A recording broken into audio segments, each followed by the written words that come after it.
Hi, I'm Zoey Van Jones, owner of Zoey Van Jones Brow Studio. We're here today on set with two other ZVJ brow artists, Jeannie and Mandy, and we're going to show you how we shape brows using the ZVJ brow shaping system. So to get started, first we're going to assess the brow shape just to see what we're going to need to do. For example, are the brows really big? Are they different from each other? Or have they been over-tweezed? Working with the ZVJ brow shaping stencils, we're going to pick the stencil that most closely fits the client's brow shape. For the girls today, we're using the green stencil for all three of them. The green stencil is the fullest stencil, and even though all three of their brows have a slightly different look, the green stencil works for all of them. Now, Jeannie's going to mark Hannah's brow with the stencil.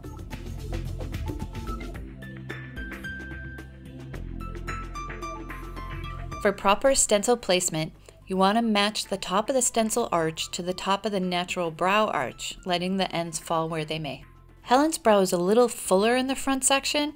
When Mandy puts the stencil on, we can see that the top left corner at the bridge sticks out under the stencil. That's an indicator that we're going to need to bring that corner down. With Katie's brow, I've done Katie's brows so many times, I'm just going to freehand the fill-in on her.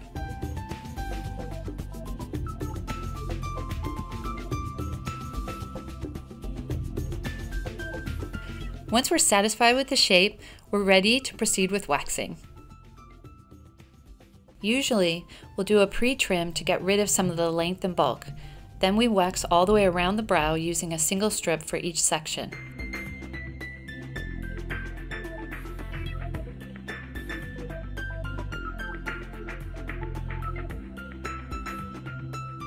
After waxing around the brows, we rinse them.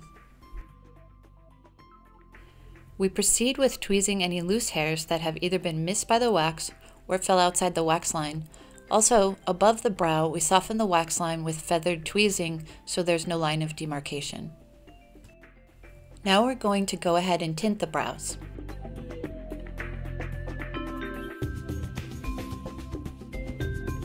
After the tint reaches appropriate saturation, we rinse the brows again. Now we're going to highlight around the brow for the fill-in. So I'm going to do a quick demo of how to fill in your brow if your brow is smaller and it needs a little extra help just to be the shape you want it to be. My own eyebrows are very tiny. I'm Irish, so I'm going to just take this off and then show you how I fill it in every day. People seem to get benefit from seeing this. We need the concealer. So I go around the brow first with concealer, so I can see it better. And you usually have to fill in under your eye anyway, so you want to use something that's a little lighter than your skin and just pop that out a little bit so you can see it, and then the actual brow, especially if you're a blondie, will show up better. So the first line goes under the brow. And I say to you, I use the analogy of lip liner. So you're not drawing the middle of the brow, you're actually going around the whole outside edge of the brow, therefore making it look just a little bigger. So the first line, I actually soften the pitch of the arch a little bit because they're a little too pitchy. So I just flattened it a little. And then the next line that goes above the brow is totally parallel to the first line. So you're creating a rectangle. So that whole front section is a rectangle now. Four corners to a rectangle. There's no taper in the front bridge. Everybody wants to put a taper there. The taper isn't there. The taper happens after the arch. And then once you get that, the turn in the arch is an elongated triangle, and that should just go towards your ear. And that's it. Very easy. If anything's a little too dark, you can use the spoolie to soften it. And in the front section, if your brows don't come in enough, you can use the brush upside down like that and just pull the bridge in a little more. The front side should start right at the notch of the nostril, not on the outside like a lot of people say. It's supposed to come straight up from the nostril, and then it should go out to about here. That's it. Okay, so I'm going to do the same demo on Ginny so you can see it on another set of eyebrows. She too has petite eyebrows like myself.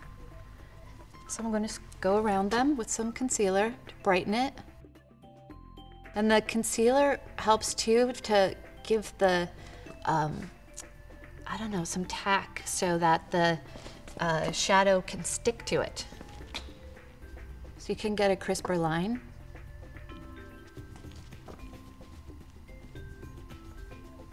So this is Sandy. This is the second one. Ginny has light hair, but her brows are darker. Here, turn this way a little. So I'm going to do the same thing. She really just needs, she doesn't need as much focus on the bridge as I do. So we're going to start on the end for her. And we're just trying to not put too much curve in there, but expand the edge of the end. So I filled the bottom line in and I focused on the top line of that elongated triangle. And I'm just trying to get the color up to the same density as the front. And then turn back this way. In the front, I'm going to use the lighter color and just push it up through the brow a little bit so it looks nice and natural. You don't want the front bridge to look too, otherwise it gives you angry eyebrows, right? Mm-hmm. She doesn't need much fill at all in the front, but I'm going to go in and just do a little more on the end there. We call it shabam. So same thing over here. Using the dark color on the end. The bridge is still nice and straight. And then you just want to comb through it so it looks good and soft, and that's it. On our models, Ginny is using the ZVJ Brow Duo Sandy on Hannah, Mandy is using Brunette on Helen, and I'll be using Blonde on Katie. Lastly, we gel them into place. With the gel, you want to comb upwards through the brow and fan out towards the end. So here you can see all the finished brows. They all look really amazing, nice and full, and still uniquely different and beautiful. Thanks for being with us today. You can find all our products at ZoeyVanJones.com.